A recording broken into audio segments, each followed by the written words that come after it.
L'avenir du Premier ministre thaïlandais Srettha Thavisin semble incertain après que la Cour constitutionnelle du pays a accepté d'examiner une pétition demandant sa destitution.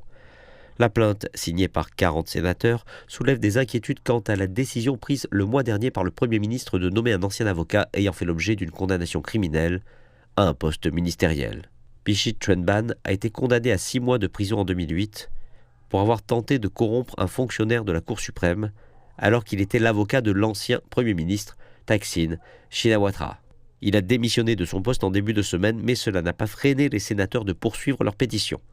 Le Premier ministre, actuellement en déplacement à l'étranger, a l'obligation de se présenter devant la Cour constitutionnelle dans un délai de 15 jours. À la suite de cela, nous devrions ensuite avoir une idée plus claire de la durée des délibérations. Plus important, le Premier ministre n'a pas été suspendu de ses fonctions dans l'attente de l'issue de l'affaire. C'est pourtant ce qui avait été demandé par les signataires de la pétition, mais la Cour a jugé que Srettha Thavisin serait capable de poursuivre ses fonctions en tant que Premier ministre.